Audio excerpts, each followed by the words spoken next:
Welcome back to For Geeks by Geeks, the place where geeks come to geek out. As always, I'm Bozer.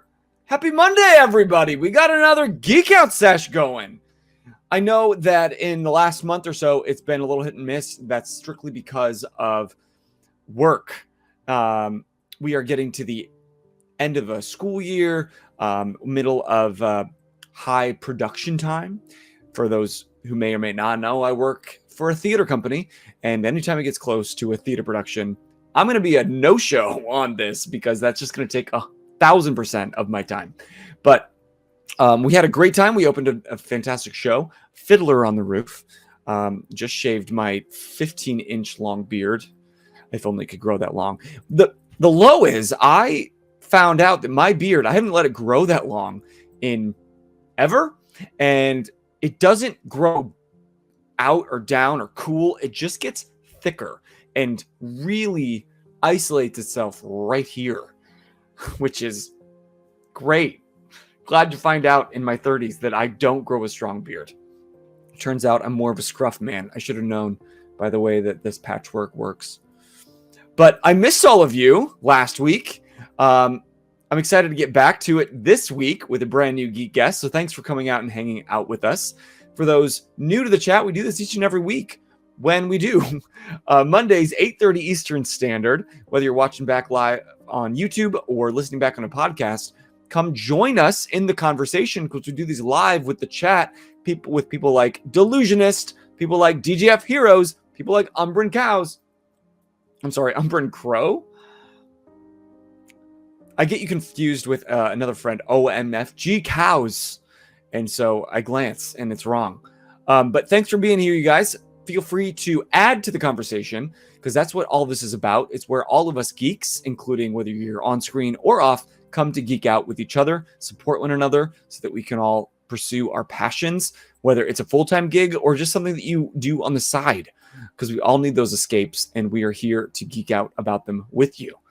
So let me know, how was your week? DGF Hero says, oh, the hell of tech/show week. Yeah, they call it Hell Week for a reason. It feels like hell when you're there until 1:30 in the morning. But it's all worth it for the end show and the result. Delusionist can't grow a beard at all. Emo kids don't need beards. Heated brush methods may work. What? Am I to heat the brush and then burn my face? Did the burn marks create a cool beard look? Is that what I'm hearing? I'm sure there's lots of cool ways to grow hair. I haven't let my hair grow out this long in a while either. And I'm in that stage where I waffle every 5 minutes, whether I'm going to shave it all off or I'm going to let it grow. Because I used to have a big afro as a kid, believe it or not. And I never wanted my hair cut until the day I did. And then I just never wanted it long ever again. So I'm kind of on the cusp that I might let it grow longer just to see what happens. But I have no idea what to do with it once it gets long enough. So you'll see. Either follow the streams. I might have hair that takes up the whole screen in a minute. Or by next week, I'm going to have it buzzed off. Who knows? I don't even know. But go ahead and answer if you haven't already. Command QOTD, question of the day, which is, what is the dumbest thing you're afraid of? Because tonight we are talking about embracing fear and anger and doing it through the work of fiction with our guest geek tonight. I'm really excited. I've got my ambiance going. I've got this dark academia playlist for reading/writing that I totally did not rip off YouTube. I even changed my light setup because I want to feel in my dark, moody self. But I'm really excited. I was hanging out with our guest tonight just before stream, getting to know him a little bit better, getting a little more context for the evening. And I'm really excited. I know this is going to probably get a little deeper in moments than some of our geek guests do, just depending on the material. And so that's why I'm really excited about writers, because they are always prepared, like Written Writ Ralph. from the jump, I did not expect our conversation to get so, what's even the word? Literally don't have the word because I'm not a writer. Just deep in the way of thinking about the broader scopes of life and storytelling in general. So I'm really pumped, and I think it's going to spark some really interesting and important conversations that we all need to have, because we all deal with fear and we all deal with anger. On top of working at a theater, I also work for a school, and I see it every day when some of our kids don't have those tools in their backpacks on how to deal with fear and anger. And then those kids grow up to be adults who also lack those tools. So I'm interested to see if there are things that maybe I can take back to my daily life and use them to benefit the next generation, even in myself, because I get afraid, I get pissed off, and oftentimes I don't have in that moment the ways that I want to deal with it, or at least the building blocks. Why am I at a loss for words? I must have been talking a lot today. But thank you all for still sticking around, even with my mush mouth.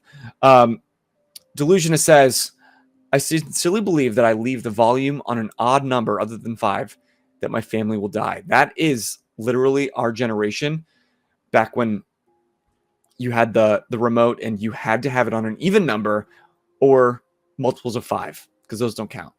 I literally saw a whole TikTok about it. Like, you were not alone. We were all there with you. At this point, I just put it up and I refuse to look at the number. It took a long time to train myself out of. I'm trying to think. I always ask these questions of the days and then don't come prepared with an answer. But I saw a huge millipede fall out of a corner of my room the other day. And I know they don't even bite, but they are ugly. They are big. They have way too many legs. Nobody needs that many legs.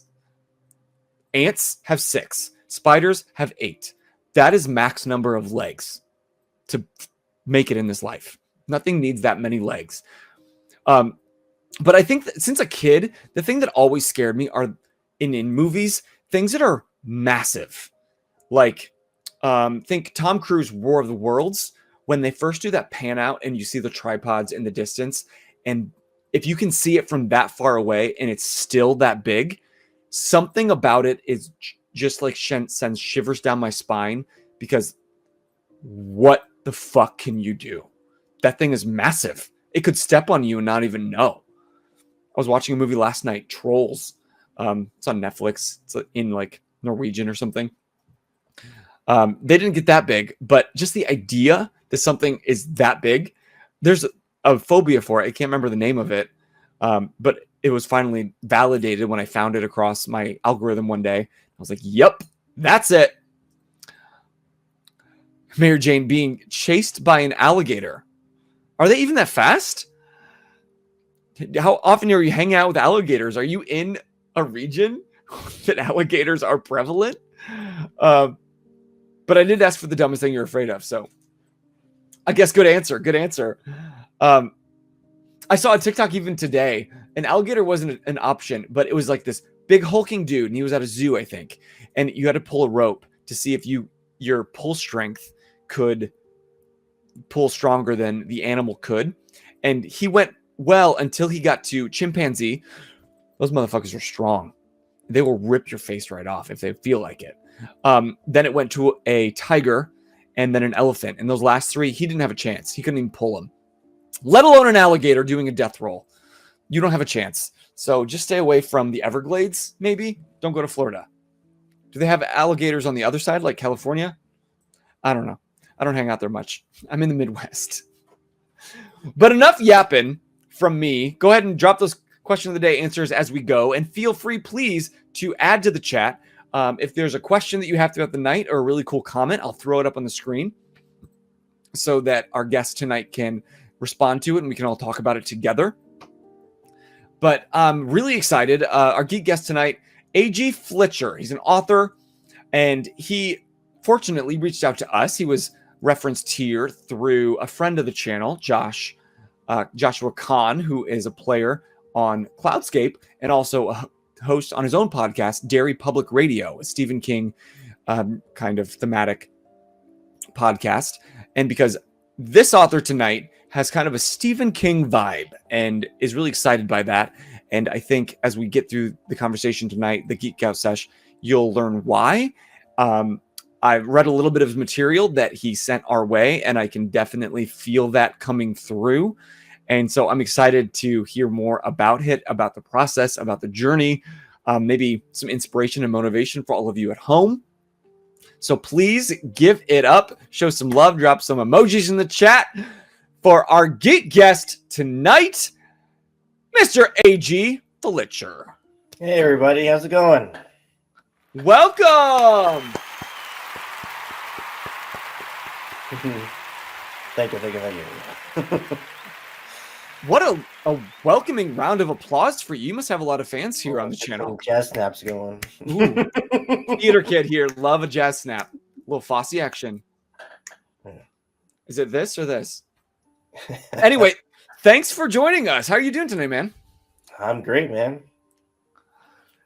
Well, I'm still waiting on 3 books of Stephen King that I ordered through thriftbooks.com. Not a sponsor. On this channel? You can see behind me, I like to collect first editions. So I'm always scouring the internet for that stuff. Are those all first editions in the background? Let's see here. Dreamcatcher, yes. The Stand is first edition, but the first edition of the complete and uncut version. So that's like bigger than the one behind my head. Pointing on stream is the hardest. Pointing on stream, especially when you're mirrored or something. Yeah, I get you. So behind my head is The Talisman and It. Those are 2 first editions. So It and The Stand are Stephen King's biggest books, and I always challenge myself to read his biggest books and see if I could do that myself. We'll see what happens in the future, but yeah, I love first editions because sometimes you find little gifts in there from the person who collected it for so long. So you're scouring the internet just to help like geek out with other fellow Stephen King stans. Yeah, like I don't remember. I think it was, which book was it? I think it was The Talisman. The Talisman, when I opened it, there was an old birthday card from like 76, and what was so crazy about it is that there was the name Bobby, which was spelled Bobbi. Now that may sound meaningless to most people, but for those who geek out about Stephen King, Bobby Anderson, or I think that's her last name, is one of the characters from his book Tommyknockers. So I was just like, that's actually kind of cool. Like just some random person that's named Bobby, which is a character from one of his books. I was like, this is actually kind of nerdy, but also good luck for me. That's super cool. You got to frame it or something? I made sure to not lose it. Yeah. And just like forge Stephen King or whatever. Like. Yeah, I'll go look on the internet for his books and just like, okay, this is how he signs it. All right, $5,000, please. Yep. Now looking back on it, we probably shouldn't have said that out loud on the internet. It's going to completely ruin that scheme for you. Well, thanks for joining us again. Before we launch into you and what you do as a writer and all of your works, do you have an answer for the question of the day? What is the dumbest thing that you're afraid of? So while I was listening to you guys, I remembered something that I never got used to with my current job, which is a hotel maintenance technician. One of the responsibilities I have is house calls, meaning if a guest has an issue in their room, I have to go up there, knock on the door, and say, "Is there an issue? How can I help you?" The thing that always makes me nervous is, what am I walking into? How are these people in their private space? Are they dressed? Yeah. So this one time, and I don't mean to be insensitive here, but there was this couple that both weighed at least 600 pounds each. Okay. Now, no judgment on them for physically, but I was like, okay, we're just going in to do a job. But when I came in, there was food everywhere. There's a smushed bag of bread on the floor and unsightly things that I won't name. But I was in there because I had to fix a bed frame. So, yeah. And I was just like, this is where you have to really be sensitive to people and to not pass judgment. Absolutely. But you also at the same time or you're always asking yourself, what is behind this door? So, like we were talking about before this started, like this is more of like just my own nerves. But when I Yeah. was a kid, I was visiting family in Cairo, Egypt, the capital. Mm-hmm. And I think I was maybe 6 or 7, and I really had to go to the bathroom before our relatives were picking us up from the airport. So my dad gives me change for some reason. I'm like, what do I need quarters for? And it wasn't quarters; it was Egyptian change. So I go in there, and there's like 2 guys there. I'm like, is this a freaking nightclub or something? Why are these 2 guys Right. here? So they're like watching me for some reason. I do my business. I go to the sink, and there's a guy like right next to me, and I'm like, "What?" And he hands me a paper towel, and I'm like, "I can get that myself." But he was. This is kind of like there's something in Egypt where there's like middle poverty where they're given a job, but it's like pennies to them. Yeah. So if someone comes up to you and they're doing a very small gesture that you didn't ask for, they're going to go like this. They're going to put their hand out and wait for you to give them change. So I was like, oh, okay. So I just quickly, as a nervous kid, just throw money at them. And I can feel them behind me, just like watching me like, I'm getting the fuck out of here. Like, what is this? Bathroom attendants. I don't love it. And I get it, it's a cultural thing, but there was another cultural thing similar to that, but out in the streets. So my sister and I, we were on some touristy thing with our family, and we thought we were going to be taken by 2 guys because we were just walking back to our family, and I feel this on me. I feel someone swatting at my back. So I'm like, nope, nope, nope, nope, run, run, run, run. Nope. So I think since then, I'm like, I don't trust anyone. I don't know. And I have to really watch my ass whenever I walk into a room or even on the street. So your dumb fear is people, strangers, Yeah. leaving your house. That's why I sometimes just like, I'm just going to make eye contact with anyone I pass just so they initiate at least visual confirmation of I'm here.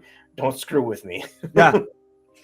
No, we had a safety training once at work, and this big security man, that's exactly what he said to do, is don't keep your eyes down because then you are the prey. Keep your eyes up. You make that contact with them. You assert dominance. Yeah. That sounds terrifying as a kid, AG. Yeah, but you know what's funny? That was like maybe that was right before I started doing martial arts. No wonder. Yeah, I was like, maybe I should learn how to defend myself. But I get on that on the hotel front. I was an RA, where are all my RAs at from college. Like we had to do room checks or maintenance checks like every semester, and we let them know. We posted on the door, I will be knocking on your door this day, this time. That was not so much for them, that was for us, because you never knew what you were walking into. I had one kid open the door. He said, like completely in a towel, up to, I don't want to say no good. He was in college, but not something that you want to walk into as an RA. And he's like, oh, can you come back in a few minutes? We're like, yep. So let us know in the chat. What are you afraid of? What dumb things? Whether none of those were dumb, by the way. That is terrifying. Human anxiety. I'm scared of dumb things, but maybe when I was a kid and I don't remember. You never know. But for anybody that hasn't heard the name AG Flitcher, tell us a little bit about who you are and what you do as a geek. Okay. So, first off, the name AG Flitcher, I chose that name because I feel that as a writer, that is only part of who I am. It's not necessarily a separate persona. It's Mm-hmm. more like when I'm in that world, it's kind of like I'm translating what's in my head in a way that I can bridge fiction and reality. So Okay. it's not necessarily a split personality thing. It's more Right. like how I come out of my shell, really. Mm-hmm. That's really what it is. And that's like people think that artists are always troubled or traumatized and that they express anything that is artistic as some kind of coping mechanism. That's not always the case. It is for some people, especially in comedy. Um, but for me, it's more about how can I connect with others in a way that doesn't feel like I'm shoving my philosophy down their throat. It's not really about storytelling. It's about what is it that I understand in life that wouldn't seem either dull or extremely, how can I put it? How can I connect what is deep in a way that seems light? Because not everyone wants to be a deep thinker when they're doing anything that has to do with fiction. It's not always Right. about it's it could be movies, Mm-hmm. games, all this stuff. Most of us want an escape from what we're dealing with in life, Exactly. but it's not really um morose, right? Like it's you're trying to, I guess, seek some kind of balance between joy and exploration of certain worlds. I completely agree because like none of us go to our escapes on I don't want to say none of us, I don't be that general about it, but I would say for the most part, especially personally speaking, I don't go to my personal escapes to intentionally deal with my trauma or try to therapize myself, Yeah. but I'm always open to it when something connects with me and then it causes me to look at it in a new light that I wasn't expecting. Hmm. So that's really interesting that's kind of your personal goal, but knowing full well that audiences, your readers, are not opening your book to, let's see, my therapist said I deal with this. I hope Yeah. that's in this Yeah. book. No. No. No. No. No. No. When I was first developing Black Rose Cocoon, that was I think I was restarting that whole structure of the story like 10 times because I was like, I don't want to do a serial killer origin story because that humanizes a monster and is honestly, it's like we know what's going to happen in the end. They're going to become this person, and honestly, I don't like that. So And we've seen it before. yeah, and we've seen it before. I mean, if you watch any true crime documentary, it's like, I know how this goes. Oh, he seemed so nice, and then he wasn't. It's like, okay. Oh, Jeffrey Dahmer is not a normal gay guy. Okay, like so. Um, I was actually thinking a lot about gaming recently, because what I've always, I guess, because I never really got into the community of that, but what I always found fascinating about that world is the community. Because if you're just playing by yourself, it's literally your personal space. Mm-hmm. But if you're interacting in a fictional world with other people, then it's a shared experience in fiction, but it somehow grounds you because you're part of those people that, I guess, they understand why you feel the most connected in that world. So when I write my stories now, that's what a lot of my readers are saying now, is that it may feel like a very bizarre world that I've created, but there's this sense of realism to it, where it's not about the paranormal or anything like that. It's just how are these people dealing with these not just elements, but these elements that limit what their capabilities as a moral person um, that they can deal with. And I love that your writing deals with that, the moral wrestling of what is good, what is bad, what is in between, how to deal with it. Because I'm sensing that I think Felix stories for a long time have dealt with those, but it's almost becoming a little more central to the themes in modern day, whether it's film, television, books, gaming. Um, Especially when it's a game that lets you almost choose your own adventure, like make those choices that change the path of your game.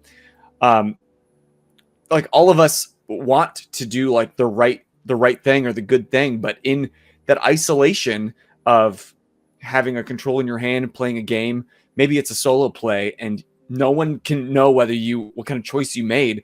Do you make that same choice or do you go down the crazy path? Again, the consequences are completely removed, so there's that sense, but Mhm. it does cause you at least to pause a minute to think about it. Yeah. And I love that you put that into your writing.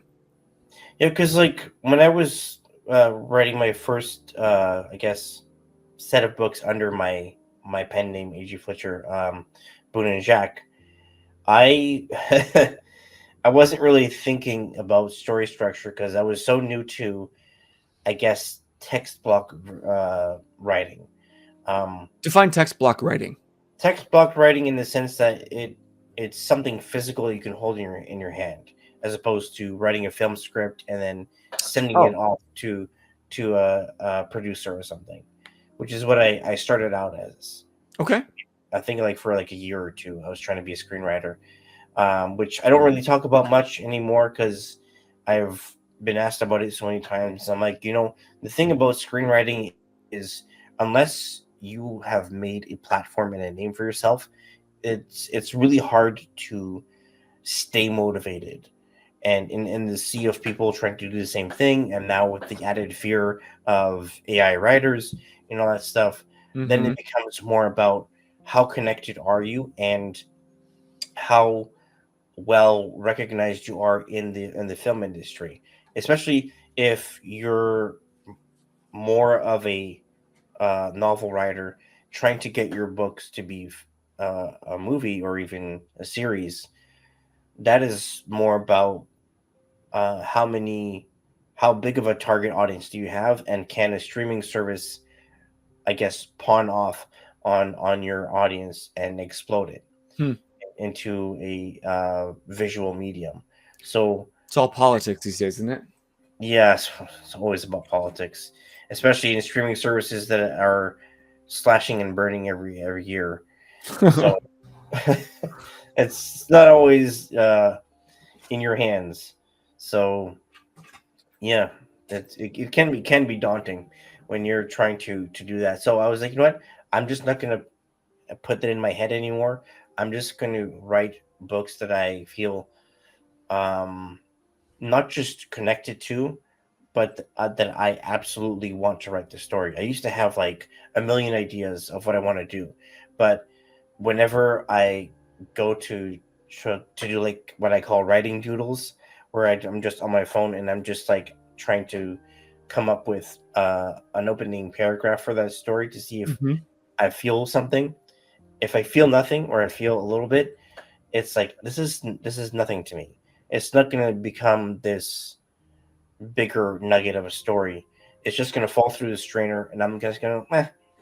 So it's kind of one of those things where if you don't feel like that story and that world is real to you, then it's not going to feel natural when you're starting to work on it. Right. Okay, so Even if take us you're back. Sorry, go yeah, ahead. Finish your thought. I was just thinking, like, even if you're playing Minecraft, when you're building world in text, literally in, in block form, Right. uh, if you're gonna spend countless hours doing that, it's because you have that in your head of this is the world I want to create, this is where I want this, and this, and it won't go that deep if you're just like, this seems fun. Oh no, lost interest. Yeah, you got to have some connection to it. Yeah. So what I was going to say with that question was, take us back to that time that you first started writing. How long ago was it? Um, what was the thing that caused that affinity for the inspiration between your first set of series? Okay. Well, before I wrote Blue and Shack, I wrote a duology called Unforgiven under my legal name. Um, the problem that I had back then, first off, I was quite fresh from losing my mom, which is how writing I'm sorry. started. It's okay. Life has grown quite nicely around the scar, so I'm okay now. That's a beautiful way to put it. Yeah. Um, when I was working on those books, it was obviously my creative outlet to deal with that Mm-hmm. pain. Um, but the problem was that I was trying too hard to pick up my own pieces. And the thing about writing is if you're working on a story too close to a grieving period, even if it's a friend or whoever that passed away, it becomes less about the story and more about you not knowing how to deal with that. And the fun is taken out of the story. So when I uh, let that duology go, and I think, yeah, I took a little break from writing and tried to um, write a picture book with a friend. And that was before I was like well educated, and the both of us had different ways of approaching starting on the project.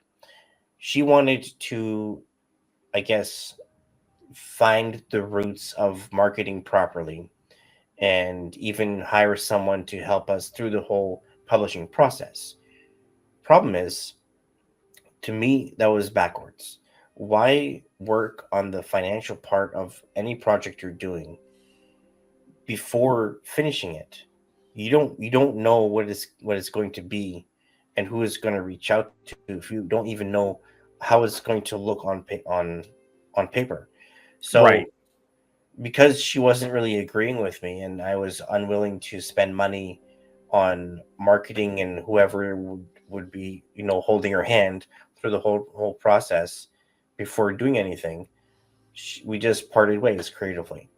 So I was like, only thing is that I don't really know what I'm talking about in terms of education. So I went back to school and turned my associates in creative writing into a bachelor's. Now, this is very important for anyone starting any form of art, even if you're a game developer. Um, any form of education you have for anything creative is just founding blocks. After that, if you want to do your own thing and you even have your own software for whatever you're wanting to create, that's the first piece of art that you're creating. Mm-hmm. And the likelihood of that getting any amount of eyeballs on it is always going to seem small or even flat because it's the first time you're putting yourself out there. So it's always good to, I guess, have some sense of humility and not be so nervous about it. And to also um, recognize that you will have talent. It just won't feel that way when your like nerves of being a new person to art are still, riding high. Right. That reminds me. You've been recently. You said that you've been on like 30 some podcasts recently talking Yeah. about your writing. Have you come across the Written Writ Ralph with the Bit and Apple TV?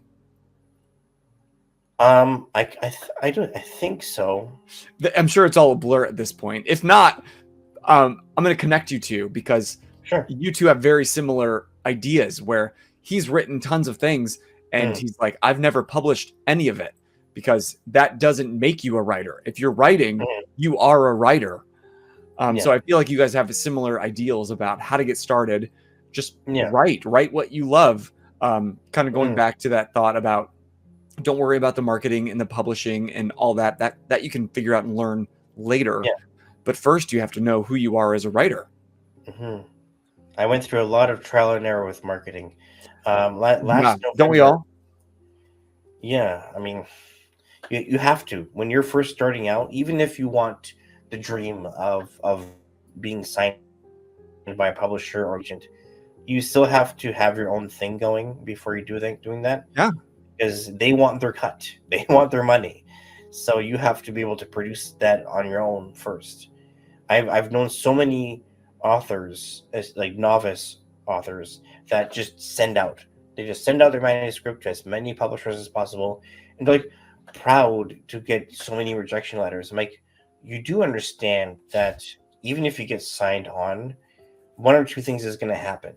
They're either going to really upmark your book for as much as money as possible, because in order for them to get their percentage of royalty, they have to have a high price, and that means that they're not really trusting your book to sell well at a decent price. Mm-hmm. The other way you can go, and this is what happened to me in November.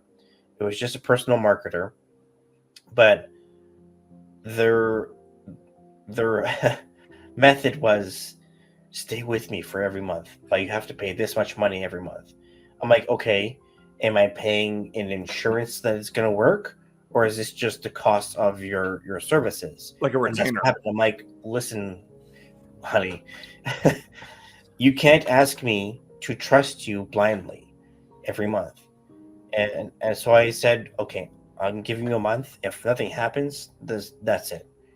And that's literally what happened. And it was so nerve wracking for me, because she kept begging me to stay and say, I'm like, okay, first off, you used my name and my email address for the website. So since I have control and the password, I'm going to shut it down when this is over. So, in other words, just because a marketer had success with another artist doesn't mean it's going to work for you. So, this is not to scare people. This is just the reality of being new to anything. Right, which Even is important. It's good yeah, to like know what you're walking into. yeah, even if I know I keep talking about the gaming, but because we're all geeks here, and I like to connect with that world too. Yeah. But even if you're a game developer, the tricky thing about that business is that because everything is costing so much money, they can literally just take what you've built, and especially if they just need the data, and they Mm-hmm. can just implement that into their own system, and then change it however they have to Right. make it work for their market. That's what a lot of companies do, right? They manipulate artists' work so that if they don't trust that artist on their own to give them what they need for Revenue. profit, Yeah. they're gonna do what they're gonna do. Right. So what I'm hearing is start small, figure Yeah, yourself out, yeah. You can like even let them make a come to beta test. you once you know that you are worthy of it. Or I guess you should always know that you're worthy of it, but let them figure it out rather than let their approval of you Mhm, shape your worth in any kind of mhm. domain. I mean, think about all the mobile games that are out there that are Yeah, free, and they full of get, ads. yeah, full of ads. And even if it's ad free, they still are able to get like well known influencers to get them to market their Hmm. yeah. And then if they have to do the whole if you want this part of this game, you have to pay this much money. Then that's where they make their money. So there's ways around getting noticed. Is what I'm trying to say. Yeah. So then after you kind of helped like figured that out, you got your education and you started with your first book series under your more like your pseudonym. Again, Yeah. not a facade, just accessing more of a specific part of you. Hmm. How how did that help shape your writing style? What did you learn through that process about your writing style? Um, I think what shaped my writing style actually wasn't writing. It Hmm. was really just trusting myself as life developed around my writing, and learning to let go of certain things, and basically uh, distancing myself from the world that I'm creating in a way that I'm not really separating myself creatively, but selfishly, so that I'm not being selfish about what uh, ails me or even makes me happy, and just allow the characters in the world to be their own thing. Hmm. So like Boone and Jack was me working through my stuff, but also re-engaging with the love of writing. So when I was working on the last book, Sahon, which you can see right there, Mm-hmm. You're um, getting better at that, by the way. The pointing. good. Left, right, left, Uh-huh. right. um, that was where I started to see, okay, clearly I'm I don't want to leave this world, but at the same time I want to do a proper send off for these characters, and still allow myself the option of maybe one day coming back to these characters should it be necessary or needed in another story where they're either a main character or a secondary, in the way that I'm like, I had a few questions about these characters, but not for this storyline. Yeah. So, yeah. And I think that's important. And T, my co-host, if he were here, he's always echoed that characters deserve an end. Stories deserve an end. Like there is a fulfillment in letting a story come to a close rather than just almost through necromancy, like beating a dead horse and trying to squeeze every ounce of profit out of it, because that's Mm, what it becomes, rather than just like giving your audience, giving your characters, giving yourself some mhm. closure. So I think it's an important lesson that you learned early on in your first like Yeah. full book series after your duology. Yeah. And, speaking of, since this is about geeking out, the reason why I became obsessed with Stephen King is because there's just this way he approached fear that didn't feel, how can I put it, like a vignette where he didn't want fear to be this like closing feeling where that's all you're getting out of the book. Mm-hmm. If there's anything that's icky or gross or just straight up disturbing in his writing, especially in his early days when he was more controversial, um, it wasn't to purposely make someone close a book or make them brown their pants. Um, Brown their pants. That's a first here on the podcast. Thank you for that. I had to. It was in my head. I had to get it out, just not down there. um, but anyway, there was just something, especially in his 80s era, that there was something about the way he painted worlds, especially revolving around fear, that was somehow organic and um, not just approachable, but the fear element didn't um, feel forced or invasive, I guess, because some modern horror authors think it's all about jump scares and gore, Mm-hmm. and it's not that he avoided that. It's more, it was there as a payoff in the bright moments of the story. It wasn't to uh how can I put it, isolate himself as a writer in terms of what he was trying to accomplish. He just wrote what was necessary for the story. I always tell people that word when it comes to, because I sometimes teach writers, Mm-hmm. um, and one of their questions is, what do I include? What's considered taboo? What's right? What's wrong? It's like, well, it's not about what's right and wrong. It's about what you think is necessary for the story. And if there's something that you're nervous to include, then the best thing is really to read books and even watch movies that include those subject matters that you deem either as squeamish or controversial. And since we're in a world of hypersensitivity, you Mm-hmm. have to kind of, it's not about avoiding or even walking on eggshells. It's more, how do I create that crescendo to that uncomfortable moment without scaring off the reader. So in Black Rose Cocoon, in which, unfortunately for those, this is a trigger warning, it is mainly revolved around young girls in terms of the serial killer's target. Now, this isn't to say that you're going to be completely horrified and you're going to see that on page.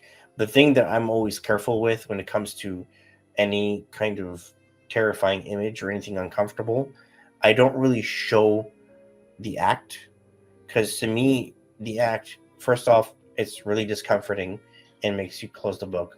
Mm-hmm. Two, it's kind of a turnoff in terms of you don't feel much empathy or even relatability to the character when it happens. It's especially if you watch a horror movie and you just get that jolt reaction from the scare, but you don't feel that connection with the character. It's just something scary visually speaking. Mm-hmm. So when I include that in my writing, it's not about being disturbing. It's more about empathizing with the character, Adding context almost. Yeah. You have to have context. That's really what I'm saying. There has to be context. Like what I'm hearing is I'm frozen. Bear with me as I keep talking. It's almost the difference between movies like Saw and Final Destination, where those characters that you meet in that story are not meant to be people that you fall in love with, that you connect with. It's really about the gore. It's just about, there I'm back. Kind of getting that jump scare, because that's what you expect with that kind of genre, versus something like Hereditary or something like Skinamarink, something that has a little more like that build-up, or Paranormal Activity even, where you don't get that jump scare until it climaxes, until you like learn to grow more connected to the characters. And I think the wider audience, if my finger's on the correct pulse of society, I think the wider audience does connect more with that kind of material. Those Saw movies, Final Destination movies, they're still fun for people that like those kinds of movies, but it's not as fulfilling, I would say. It's more of like a one-off. You're going to watch those once or twice. I think movies like that become a franchise a franchise because it's not that it's easy on the eye. It's more like you can digest it more easily because the level of psychology isn't that fulfilling, like you're saying. Like, it is fulfilling in the sense that in Saw movies, it is literally mind games, but the way they try to humanize the characters, it's not really, I guess, general. Like, it's not something that the general public can really connect to, because it's less about being personal with the audience and more about how thematically has this movie and the potential it has to become a franchise. How can we make that as wide as possible? Right. That's like a wide net. Take Batman for example. Here on my shirt, the Batman. Yeah. That character has been done so many times, yet people still go to theaters to watch it. And I think part of it is literally just a guy with money and does kung fu and wants to do justice. You're about to start a fight here on the channel. Well, I'm just saying, like, we have so many billionaires in the world, but none of them want justice. Which is why he's a hero. We're not going to get into it. But the sentiment is the same. It's like, are you watering down an archetype or are you like creating a real human character that connects with all of us on a deeper level in our day to day? And am I hearing that correctly? That's kind of the characters that you're trying to build in your stories? That used to be what I do. I used to be Mr. I'm going to make everyone grounded. But what you'll see in Black Rose Cocoon, two characters, Kelly and Millie, they're less what's the word? Self-observant. Oh, okay. They're not aware of how they act. So They're not like, aware that they're the main character in the story. yeah, and also they don't realize how they come off to other people. Sure. So their job is radio disc jockeys that have a true crime podcast. Well, radio show, because this is set in '86. Okay.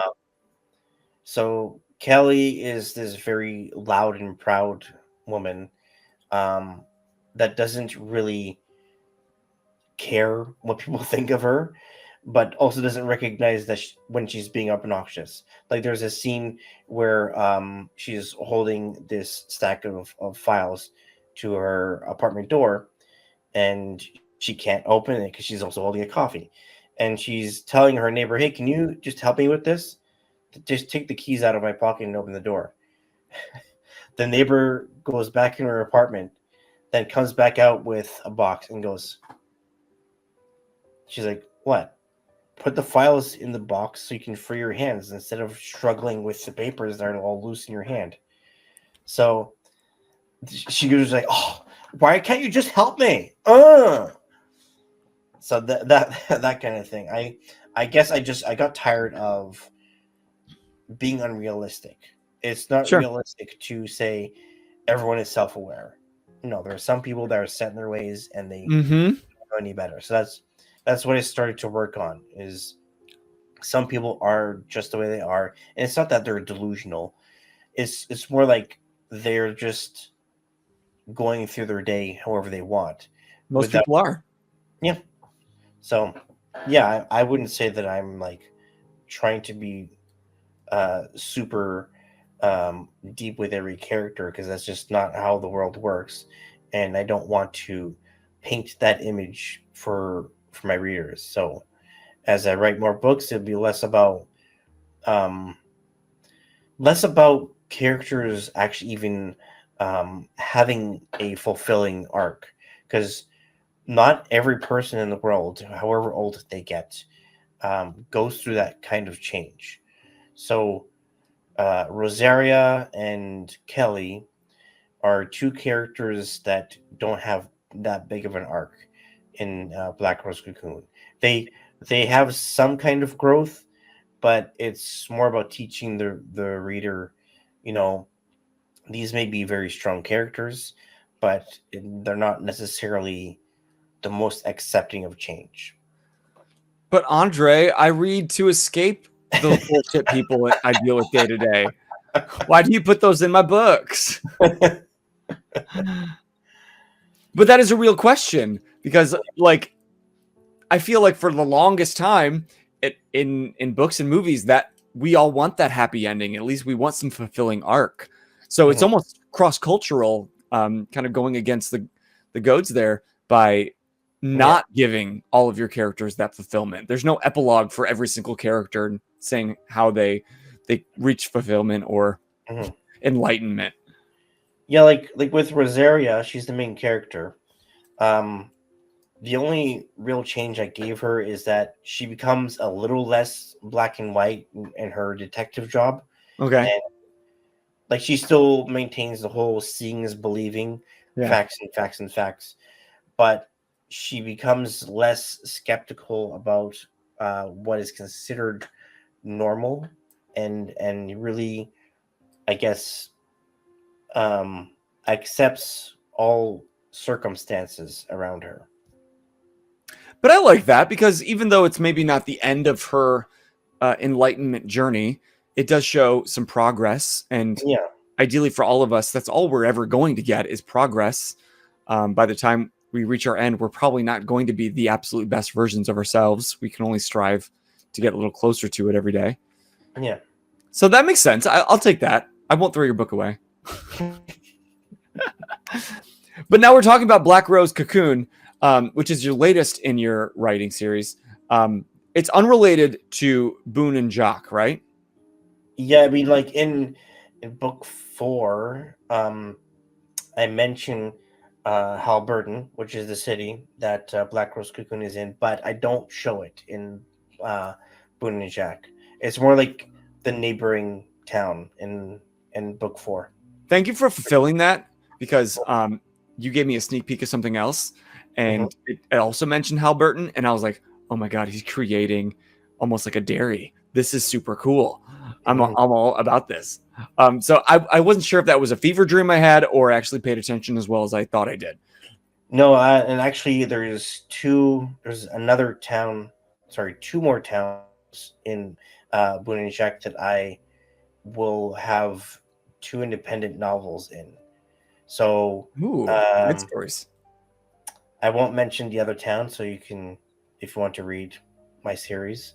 Yeah. Uh, but essentially, what I was trying to do is just kind of like when I introduce any kind of new world that is within this stratosphere, um, it's not me really painting it yet because I'm like, I don't know what this is going to look like when I actually get to it. So I'm just going to mention it and show maybe like 1% of it so that we have an idea of at least the vibe of the place. Mm-hmm. So, for example, I'll tell you this one, Barlock. Barlock is my dairy, really. This very ghetto, grungy little town that is very rough and tough, almost like kind of like a very. It's gonna sound kind of boring, but basically a big yellow rectangle of like where there's it'll feel very desert like, where you can't tell what is even the connection it has to the other towns. It's Okay. just its own little dry little thing that has all these like notes and layers to it. It's almost like you're eating the weirdest onion where you have no idea what's at the core of it. You just know that it hurts your eyes when you cut into it. Great. Put that on, slap it on the back of the book, and it'll fly off the It's a shelf. Rubik onion. The weirdest onion you've ever read. But back to Black Rose Cocoon. Like, Yeah. give us the elevator speech. Why? What is it about? Why should we pick it up? Where can we pick it up? Okay. Well, for those watching on Twitch, here's a closer look. Ooh, Okay. text block, So, people. just as a precursor, this is not really her outfit. I asked the artist to just give an accent on how, sorry, Chelsea, that's the only name I'm giving you, how she sees herself. She sees herself as this very Victorian woman, this very powerful queen that is imparting her warped wisdom on people. Okay. And this is a hint of where her lair is. Hmm. Okay. Okay. Um, but as the gist of what the story is. So Chelsea, who finds 4 people of interest for how can I say this without spoiling? Okay, the theme is love. Okay, that's the main theme. Strong start. Where so she feels that her perspective of love needs to be imparted on the world, in which she views love as this physical thing that she wants to essentially form into a statue so that she can have it to herself without it leaving her.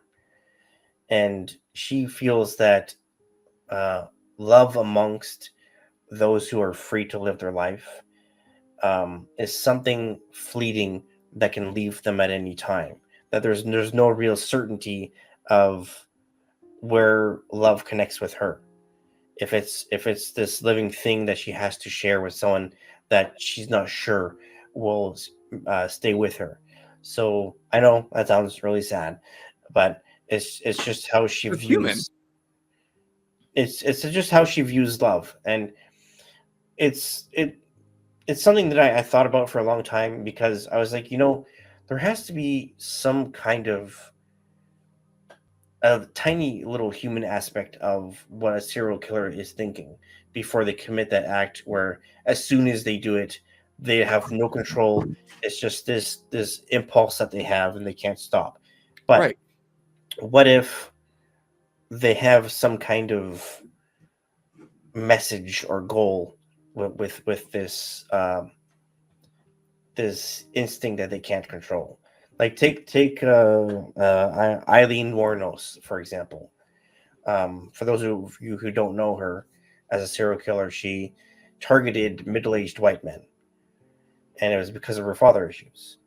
So I was like, okay, so if it's possible for a killer to have some kind of human aspect to what they're trying to do, then I should try to, I guess, kind of like balance it out. So the way I tried to do that is, instead of putting her on the forefront, I put the four people of interest on the forefront, where it was more about the societal and communal um, reaction to that. Because I Hmm. was watching so many true crime documentaries, and even I listened to this interview with Guillermo del Toro, one of the most famous Mexican film directors, and he was talking about the tethering of life and death, and how we have to actually appreciate the concept of dying, because he sees death as this beautiful part of life that encourages us to maximize the value of life while we're still here. Like we can't really see the potential life has for us if there's no expiry, is Mm-hmm. basically what he says. Like that's why a lot of his movies have that sort of eccentric, ghoulish kind of feel.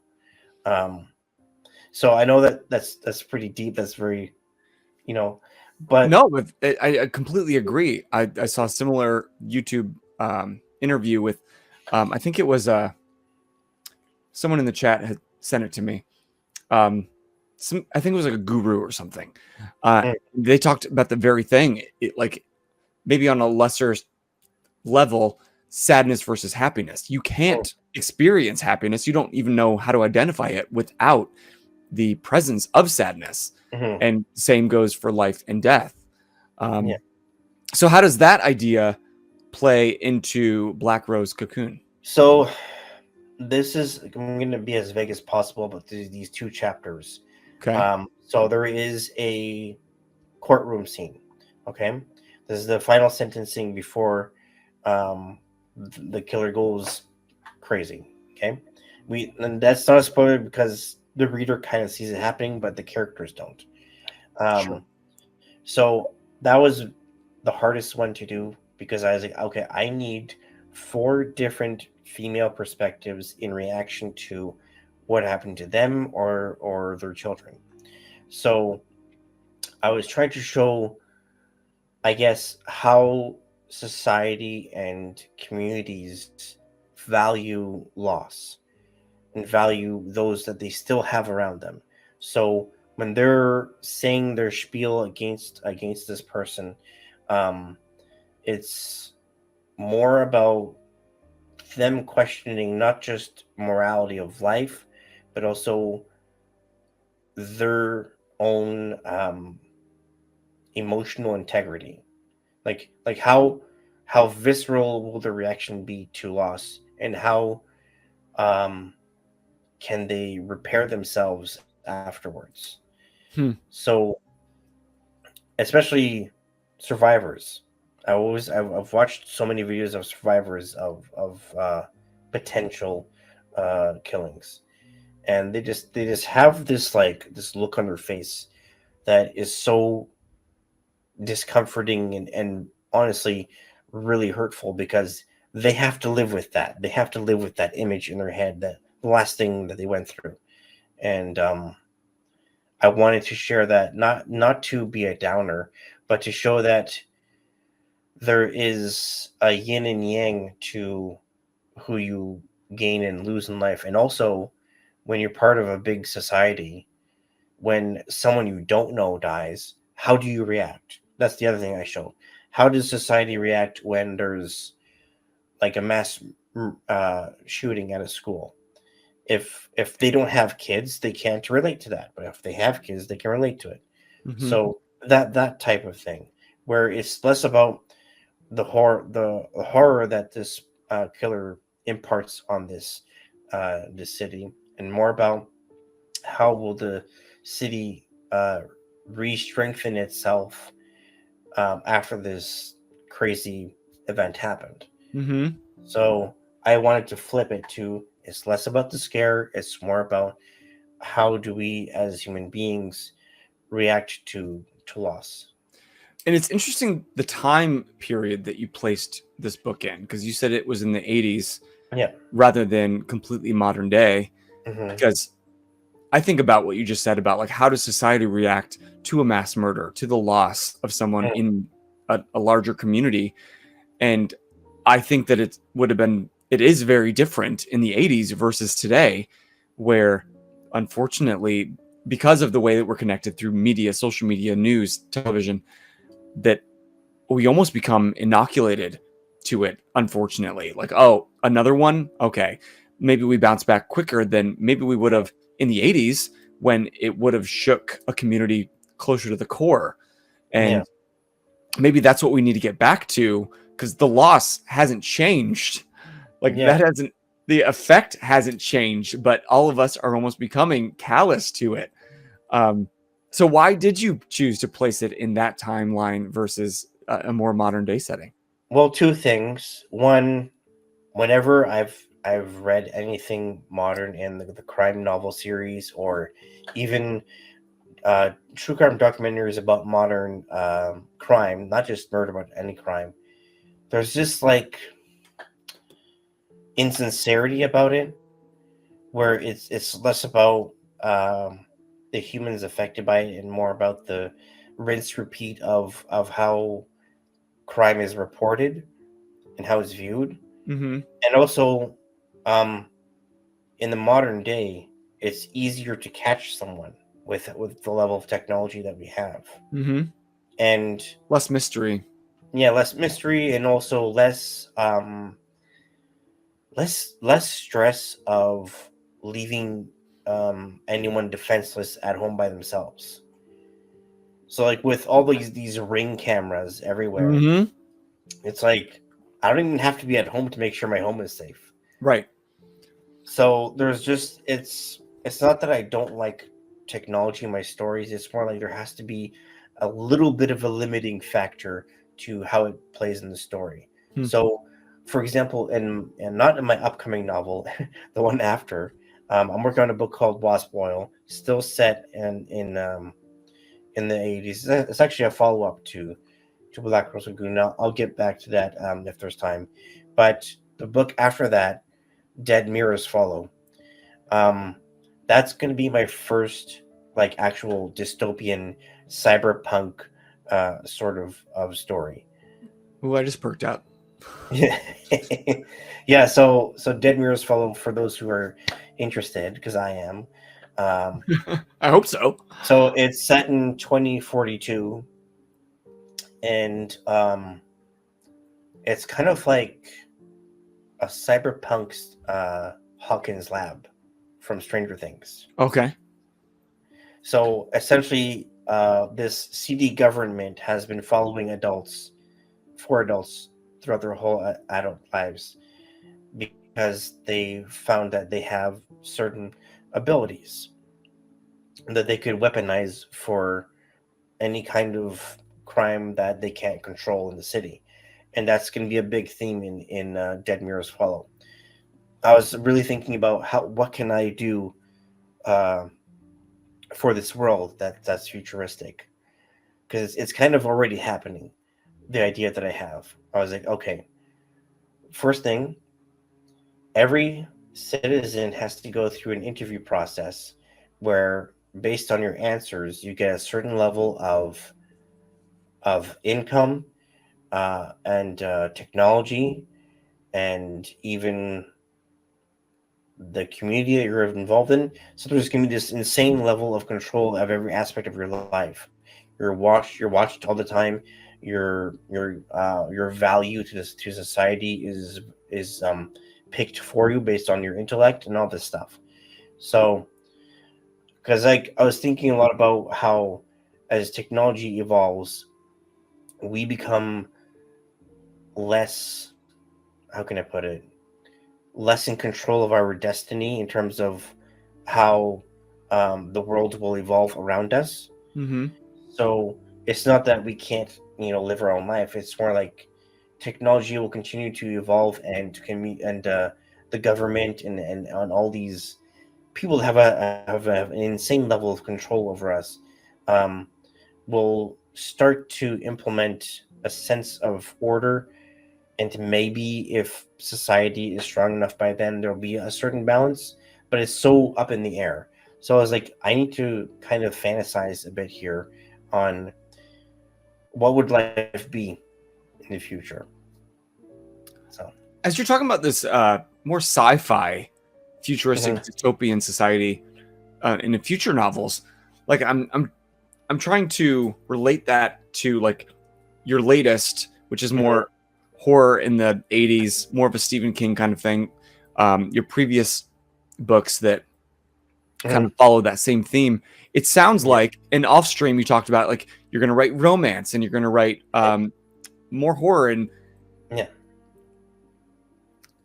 as a writer, why do you make the choice not to stick to one genre?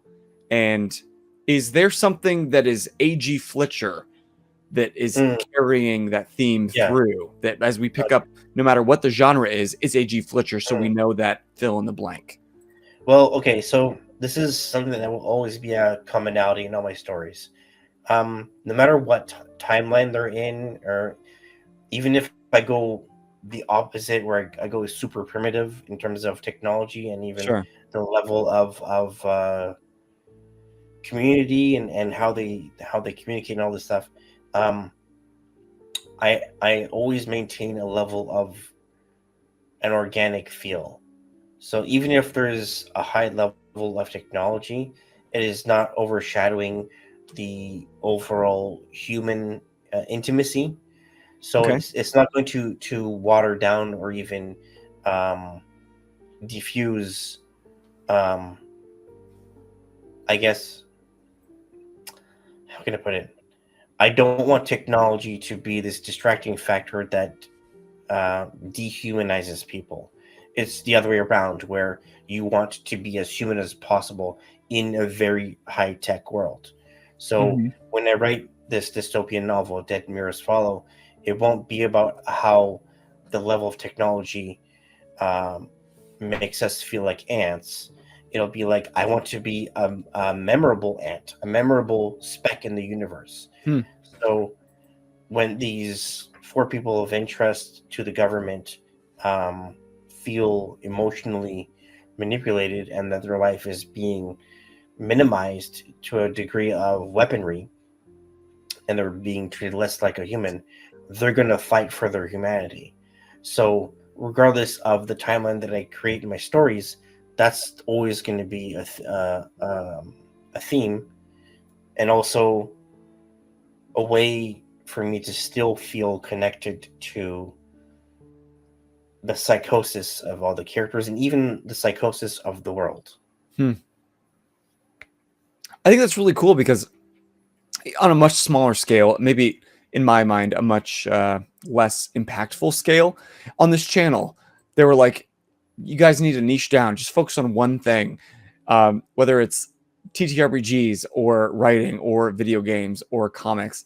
And for us, like, we want to kind of broaden that scope to all geeks that just need to place Geek Out, plus all of us as humans. We're not usually interested in just one thing. We aren't one-dimensional people. And just for the fun factor, we refuse to do that. But also, we're not staking maybe a future income, as nice as that would be, on what we do here. This is strictly a hobby at this point. So it's curious to me as a writer, whether that has impacted your or influenced your decision. But I think we need more of that. And I love that, like you said, all of your books, no matter what genre they might be placed in the library or the bookstore, they're going to have that common thread of truly human. Yeah. Whenever I start thinking about an idea, I could be like just watching TV and this I'm just like, no, it's in my head. I have to make something physical Yeah, you gotta and just scribble. blah, blah, blah, blah, and just see what happens. So Hmm. like for this book, Tar, probably my last book I'll write before I do my new fantasy series like 5 years from now. Um, Tar was like my It by Stephen King. I wanted to Okay. make this big book that's set in Barlock, but I was like, I'm not going to think about that for a while. But I want to know what vibe am I thinking of now. So, um, apologize for the lack of eye contact here, You're but fine. I can read to you for literally 2 seconds here. Um, what I always do is I write a little pre-blurb when I'm working on an idea, Okay. just even if it changes years later, I Right. write it down right away so I know what I'm going for. So I'll just You read have it like a to you now. touchstone. Sometimes the scariest monsters are the ones we don't see. Sometimes the kindest monster is us. Sometimes the meanest monster is us. But ultimately, the most unbeatable monster is the one we love that we wish we could run from but can't. I So just I, need to I let that always sit for a second. hmm. Hmm. So even if I change that little pre-blurb later, it sets the mood for me whenever I get back to it and I have something to work off of. Hmm. All of this prompts me to ask the question because, like, you said that all of your stories contain like very human elements and Mhm. it's organic. Um, where are you drawing your inspiration from these characters or for these characters?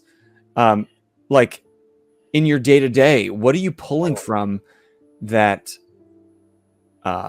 makes you feel like you have a really good, I'll use the phrase again, finger on the pulse of Mhm. what human is and like what it is to be a human, regardless of the fact you are a human and Mhm. that validates you enough. But do you have anything beyond that? Yeah, okay, that's a good question. I think what it comes down to is my level of transparency when it comes to not just interaction with other people, but also how I see myself. I'm a very raw person, and that's why sometimes, um, if I'm by myself for too long, I tend to be scared of my own thoughts.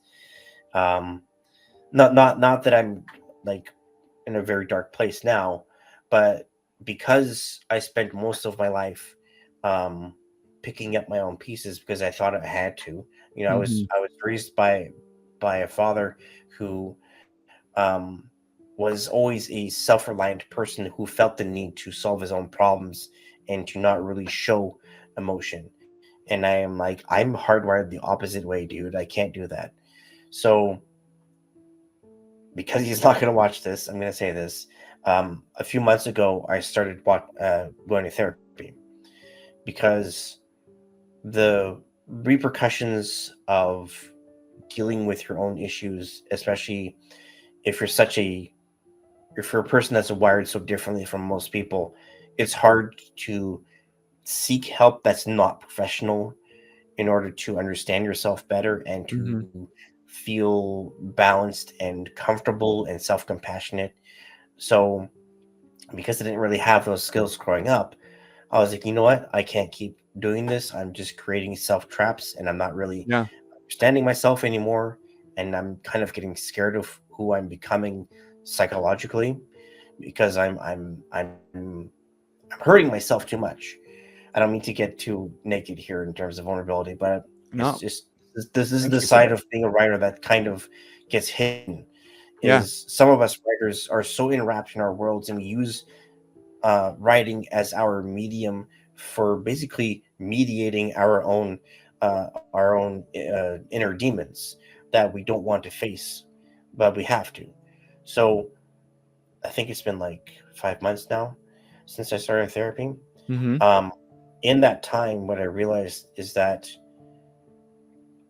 I was hiding not just from my vulnerability, but I was kind of accepting the struggle as opposed to accepting myself, where I was so distant from my pain in terms of what's the word, my coping mechanisms, that once I was less reliant and putting less weight into my coping mechanisms, I became um, less angry and less tunnel visioned, where I was so how can I put it, numb to myself and numb to my writing, actually, that my writing felt like I was being too close minded about certain things. Hmm. So that's why I don't intend to stick to horror for the rest of my life. Because you see, the thing about wanting to do horror for uh, an entire career means that you're on some level always battling inner demons, and that's exhausting to me. So Mm-hmm. that's why these three books, Black Rose Cocoon, Wasp Oil, which actually, by the way, fun fact about Wasp Oil, that book was never meant to exist. I just and just to How kind of, come? well, I'm gonna, it's actually gonna put some levity into what I'm talking about here. So as we were talking about before recording, here on my arm, for those watching, you see that Harry Potter's wand here. So that's Harry Potter's wand casting. I'm gonna stand up for this.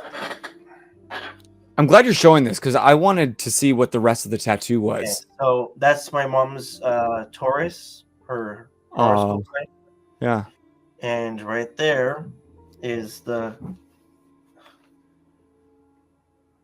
Deathly Hallows. Uh-huh. Okay, now here, that is a 4 to 5 inch scar from a grinder, which is a metal cutting tool that flew at my face when I was working at a zoo. So, for context, um, I was repurposing I think it was 15-foot long, a 15-foot long shipping canister. Okay. Now, two things. One, before this happened, I got mild lead poisoning because we were supposed to cut off doors on the sides with a Okay. plasma torch, but no one told us that it was lead-based paint. So Oh, for 2 days, my seems whole body, optional. yeah, my whole body felt like it was on fire for 2 days. Anyways, I was holding a grinder like this. The disc slipped into a lower cut, locked on, flew at my face. I swing out of the way, and the blade comes like this into the muscle and through the other side. Mm. Now, here's the funny part, okay? After I got 2 layers of stitches, um, Two? yep, You can because get 2 layers of stitches? they had to sew the muscle back together and the skin. What happens to the underlayer when they take the stitches out? It was the type that Dissolve? dissolves. Yeah, Oh, okay. This is yeah. my theater degree showing. I don't know shit about shit.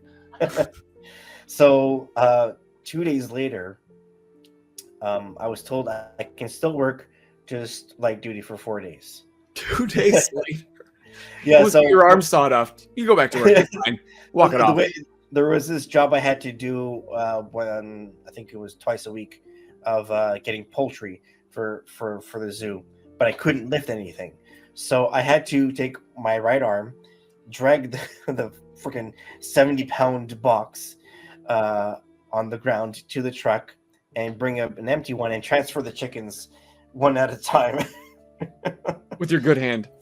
Anyway, when I came back from that job, one of the managers comes up to me, and he was kind of mad because he's like, "How's your arm?"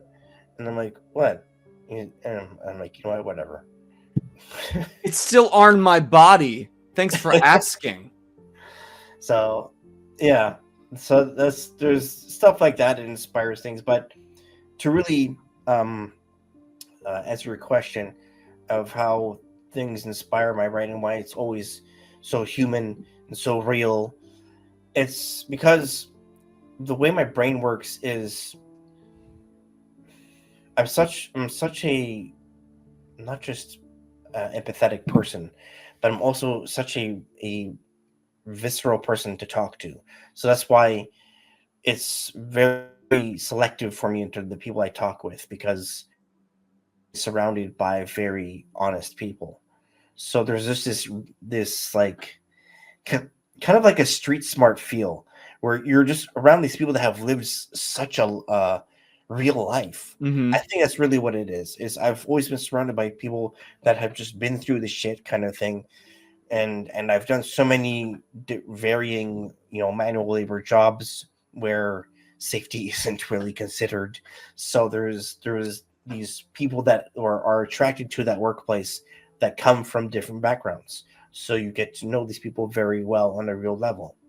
Now, as for life outside of work and out of writing, it can be a bit secluded, but I've slowly started to put myself out there, but I'm still in that headspace of I don't want to be surrounded by people that have this level of delusion about themselves, because I've been working so hard on myself, especially this year, to, I guess, evolve as a person, so that whenever I get back into writing, there is this level not just of progress as a person, but this level of transparent learning about life.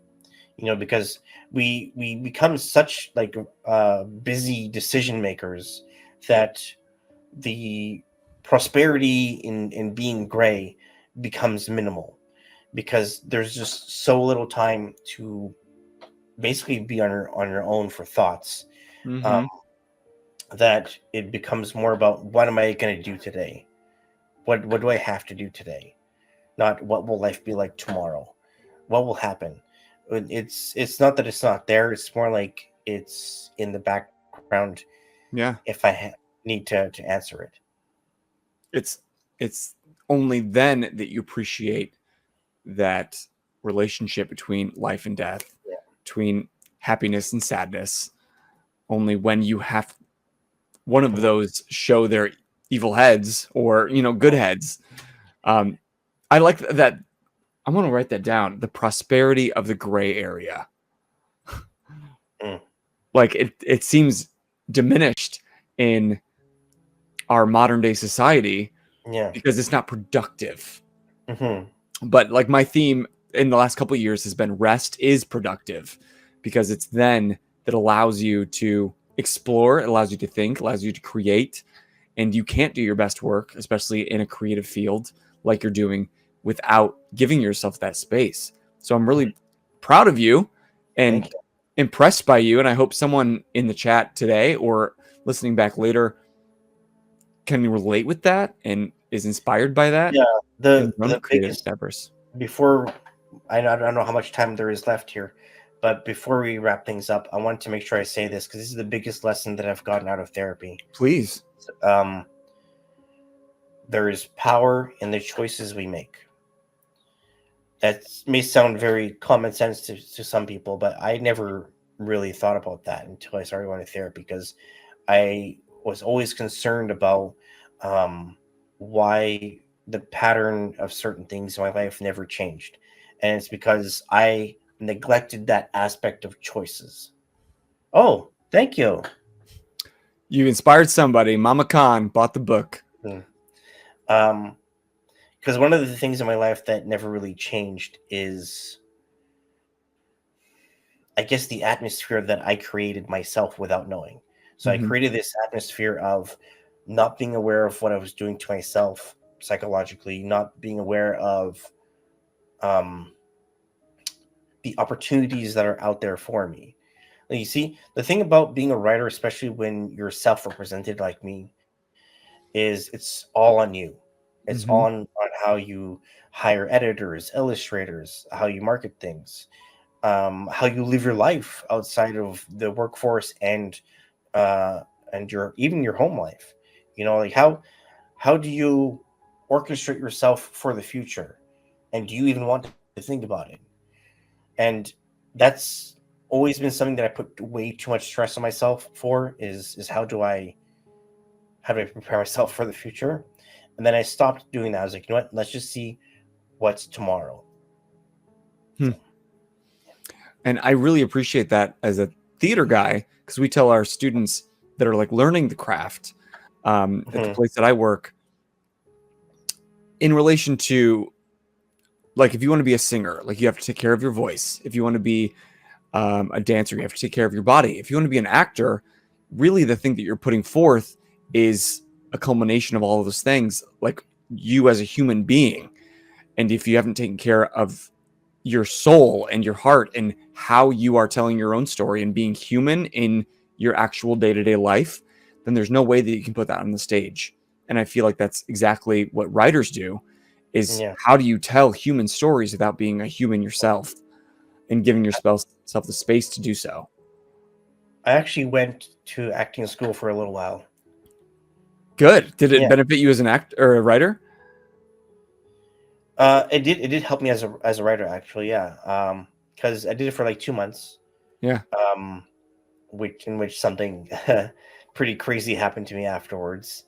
I was involved in a romantic romance scam. Okay, you're coming back with that story. I'm not going to talk about that. That's too long of a story. But what was so crazy is that it wasn't actually an acting class. It was actually a class for actors to practice being on camera. So I was actually thrown into the fire with these trained actors. Yeah, wow. So we were doing cold reads and doing certain exercises a little bit, and I actually got the opportunity to be on camera for a couple scenes. So I was actually told by my teacher that for someone who's never acted before, I did pretty good in terms of keeping up with them. And I'm sure it's because of that history that you've had as a human being, and knowing how to at least let yourself be a little bit vulnerable in that scene and just be real and human, that allowed you to just have that success. So again, kudos to you. Thank you. We're all valid and qualified to be humans as humans, watching, listening, but there's something about what happens to us in our lives and what is perpetrated through social media and media and TV and whatever, that we forget what it is to be really human. And that's why we escape to stories and movies and television and books, just to help for that reminder of like who we want to be and what the kinds of people we want to be. And so thank you for telling real, true human stories through fiction, and allowing your characters, and by proxy the readers, to embrace our own fears and somewhat anger. Yeah, and like whenever I read a Stephen King book, and especially the characters are young, I think that's what made me obsessed with that. I was like, how does he do that? How does he write these young characters in such a like balance of maturity / like teen angst? How does he do that? Like, especially in Talisman, where Jack Sawyer, the main character, he's on his own for the most part of the story, where he's traveling between parallel universes. I'm like, how do you do that? Because like, what? So he has this like New York world, and then some place called the Territories, where it's basically the flip side of his world. And the level of vulnerability and the responsibility the kid feels for his sick mother, I was just like, that's what I love about this man, where he has this ability to relate to himself and the characters in a way that you still feel that the characters are their own person, but you also feel that he's still connecting himself to the characters, that feels organic and somewhat personal to him. Well, good job for doing exactly the same thing in all of your writing. And y'all, if you haven't already, I've been dropping the command AG Flitcher throughout the stream. It goes straight to the Amazon link to purchase your own copy of Black Rose Cocoon. And if you're watching back or listening back after the stream, the links will be below, as well as all the links to his socials, so you can continue to follow Andre's story and support him in his writing endeavors, and hopefully maybe gain some inspiration if we have any potential writers, budding writers out there in the community, or anybody that just has any questions on how to navigate this world as a writer, because nobody knows until you throw yourself into it, just like you have. So I'm hoping I'm not speaking out of turn, that they can maybe reach out and connect with you, and gain a little guidance, whether it's through your story or through personal messaging. Yeah, of course. I mean, I've really expanded over the years the social media that I have. I have Facebook, Instagram, Twitter, TikTok, and even YouTube. I don't know if I'll do Twitch. I have an account on there now, but it's there. Oh, and Discord. But yeah. Well, guys, connect with him. I've been grateful that you connected with us, and so that we had this conversation and the opportunity to have one. This has been really cool. Thank you again for being vulnerable and just opening up your own story. I think that gives such a great context for reading your stories and seeing the person behind those, realizing that these things that we escape to didn't happen on their own. They happened through the blood, sweat, and tears of people that have lived as humans in this life, just as we all have. And I think that adds a lot more meaning behind the words on the page. And so it's not easy to put yourself out there like you are and have been for the past several months on 34 or so podcasts. But I'm grateful that you chose to spend some time with us here tonight and open yourself up to that. And we'll be talking you up from here on out. We're friends now. So You're part of the FGBG fam. Sounds good to me. Everyone, thank you so much for joining us and spending part of your human time here on this earth with us, connecting with some other fellow geeks. I encourage you to stick around for the raid. We are going to... Onion Died is playing some Phasmophobia, sticking in the kind of horror theme of the night. Maybe you'll have a greater appreciation for the ghosts that they come across in-game. I timed it wrong. I did it a little too early. Took too long. But really, I do appreciate all of you that decided to hang out with us and do so every week. If you didn't chat tonight, I encourage you, throw yourself in the chat. Let us say hi to you. Let us put a name to all of you, and so that you can know that you have a community here at FGBG connecting with you, ready to geek out with you and be excited about whatever you're geeking out about, whether it's comics, writing, gaming, whatever it is. I know it can feel lonely out here sometimes when you're just really excited and you feel like you don't have that community. Consider us that loser table that you can sit at. So once again, thank you, AG. Pick up his book. But as always, I am Bozer. And I'm Andre. There it is. And until next time, you just keep geeking out.